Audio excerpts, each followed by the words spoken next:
এই যে আজকে আমার মেয়ে আমাদের বিয়ের ফটো দেখলো আর বসে বসে খুব হাসলো। Hello everyone, good morning. কেমন আছো তোমরা সবাই? আশা করছি অনেক অনেক ভালো আছো।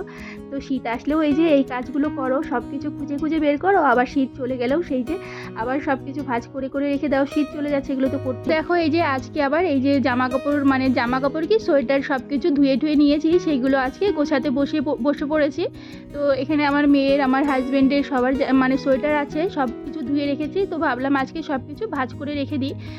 ঘরে তো জায়গা নেই এমনিতেই, আর জামা কাপড়গুলো সারা বাড়িতে ছড়িয়ে ছিটিয়ে পড়ে আছে। তো একটু গুছিয়ে রাখলে পরে একটু জায়গা খালি হবে।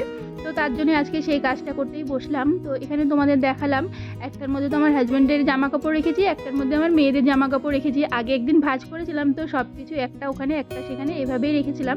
তো আজকে আবার সব কিছু আলাদা আলাদা আলাদা করে ভাঁজ করে রেখে দিলাম। কারণ কি বলো তো, যখন শীত আসে তখন আমার মেয়েরা বলবে আমার এইটা কই, আমার ওইটা কই। তো সব কিছু খুঁজতে একবারে খুলে নিয়ে বসতে হয়, কোনটার মধ্যে কি আছে খুঁজতে হয়। তো এবার ওর জন্য দুজনেরটা আলাদা আলাদা করে রেখেছি। মনে থাকবে যে মেয়েদেরটা এখানে আছে আর আমার হাজব্যান্ডেরটা আলাদা আছে।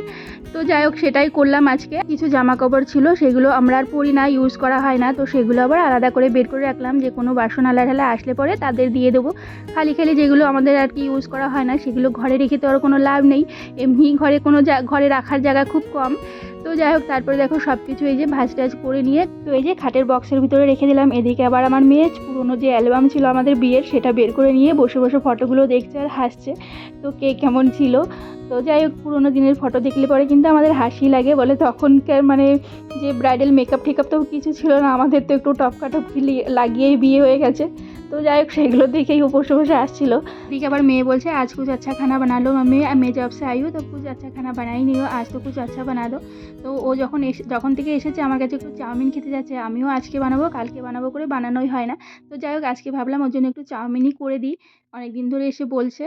চাউমিন বানাতে তো এসেছি, কিন্তু চাউমিন বানানোর জন্য ঘরে কোনো কিছুই নেই, না তো সয়া সস আছে, না তো টমেটো সস আছে।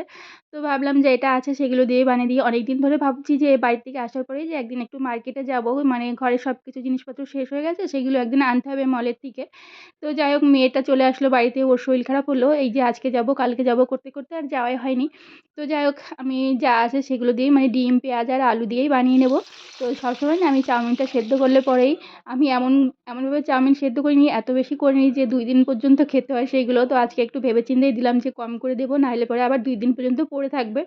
তো যাই হোক, চাউমিনের মধ্যে দেখো জলটা ফুটে যাওয়ার পর চাউমিন দিয়ে দিয়েছি, একটু মটরও দিয়ে দিলাম যে সাথে সাথে সেদ্ধ হয়ে যাবে। তো এরপরে দেখো এই যে পেঁয়াজটা একটু তেলটা গরম হয়ে যাওয়ার পর পেঁয়াজটা দিয়ে দিয়েছি। নর্মাল কোনো কিছু দেবো না, সস টস নেই, তোমাদের বললাম নর্মাল যেটা আছে সেগুলো দিয়েই করে দেবো। তো মা যখন আমাদের ছোটোবেলায় বানিয়ে দিত, তো খালি পেঁয়াজ আলু টমেটো লঙ্কা আর একটু ডিম ভাজা দিয়েই বানিয়ে দিত। তখন তো আর এত কিছু সস টস ছিল না, এখন যেমন সয়া সস দাও, টমেটো সস দাও, এটা ওটা দাও। তখন তো আর এত কিছু ছিল না, আর সেটাই যেন খুব ভালো লাগতো। মায়ের হাতের জিনিস, সেটার তো স্বাদ আলাদাই হয়। তো যাই হোক, সেই ছোটোবেলায় যে খেতাম সেটার কথা খুবই মনে আছে। তখন তো আর এত সবসময় বানানোও হতো না ঘরে। এখন যেমন যখন আমরা মন চাই তখনই সেগুলো বানিয়ে নিই।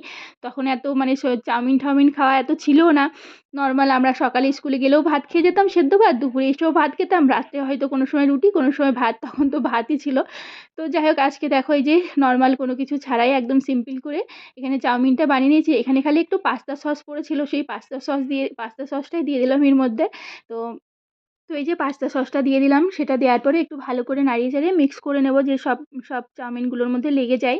তো ব্যাস, এই যে আমার চাউমিন হয়ে গেল রেডি। একটুখানি দিয়ে দিয়েছিলাম ম্যাগি মশলা। তো চাউমিনটা নামিয়ে নিচ্ছি প্লেটে। সকালের এখন আমরা টিফিনটা করব, আমার হাজব্যান্ডও বাড়ি চলে এসেছে। তো এখন সকালে টিফিনটা করব। তো চলো বাই, নেক্সট ভিডিওতে তোমাদের সাথে আবার দেখা হচ্ছে। তোমরা ভালো থেকো, সুস্থ থেকো।